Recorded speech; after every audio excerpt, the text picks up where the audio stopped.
Hi guys, and welcome to Sunday, and I'm getting my bitch on. Well, actually I'm not really getting my bitch on as such, as I'm going to address a few criticisms and complaints that I've been getting recently on my cooking channel, and I suppose they're not complaints more than they are sort of criticisms, but I want to address them anyway because they seem to be coming up more and more recently, and I'm going to cover them once and for all. The first one, which has been cropping up a lot recently, is about measurements. I've been getting a lot of criticism, especially from Americans, regarding how I do my measurements in my videos. A lot of people have been complaining about, oh, you can't say you're using a cup because that's not a real measurement.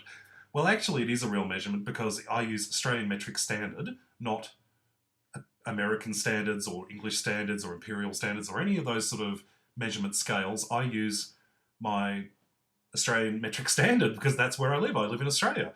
A cup is a real measurement. It's, if you look at any Australian recipes, they are always cups, half cups, quarter cups when it comes to measuring out things like flour or sugar or whatever.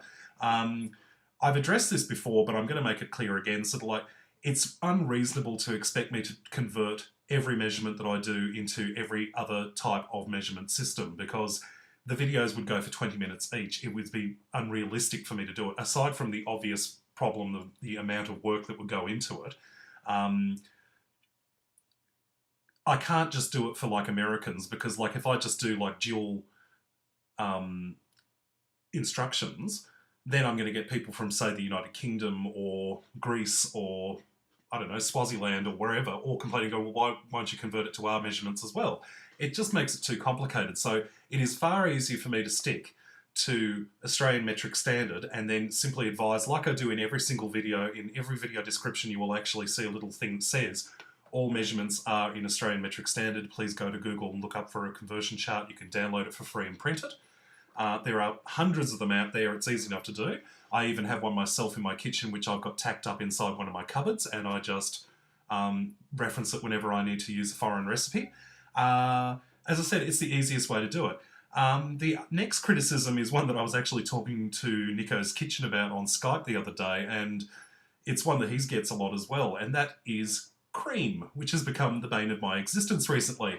Anytime I use cream in a recipe, I will get literally hundreds of comments and emails and messages, all wanting clarification as to what cream is, which cream, where can I get it, blah, blah, blah. The weirdest one I ever got was somebody commenting, asking me where they could, what shop they could get cream at in Nicaragua. And I go, I don't know, because I don't live in Nicaragua. If you live in Nicaragua, it's time for you to go having a look around and find it. But I don't live in Nicaragua, I can't tell you, and I'm not going to spend hours researching it on the internet in order to find it for you. Like, you can do that yourself.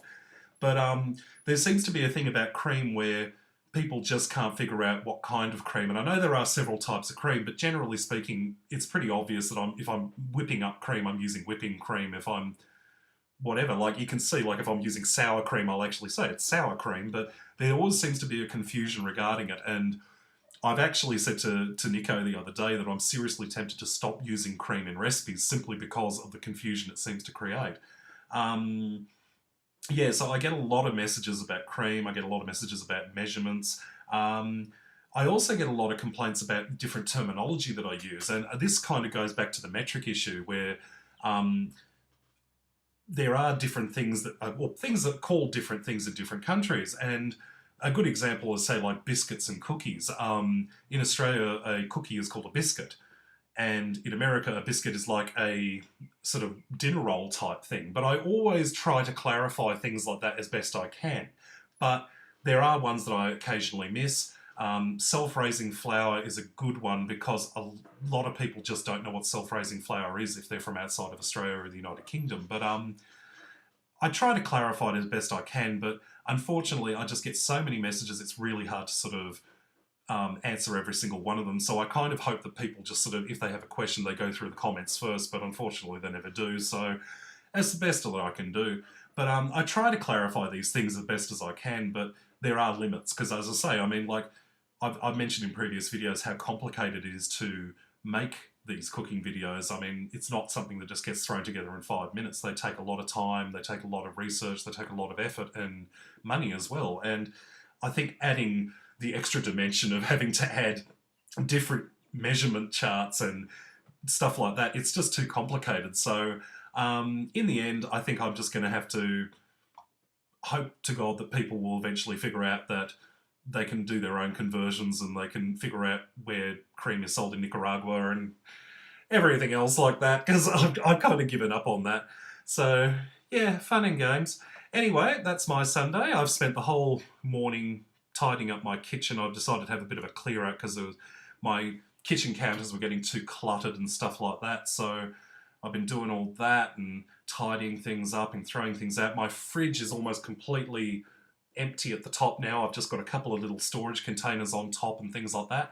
Anyway, I'm rambling on now and I'm going to cut this off because I'm up to nearly 6 minutes and it's time to edit this, I think, and get it uploaded. So guys, I hope you've had a great weekend and happy 4th of July to my American viewers. I think by the time you watch this, it might be just coming close to the 4th of July. I think it's just coming on there. It's 4th of July now here, so there's another issue with conversion for other people. Anyway, I'm going to leave you guys to it. You have a fantastic day.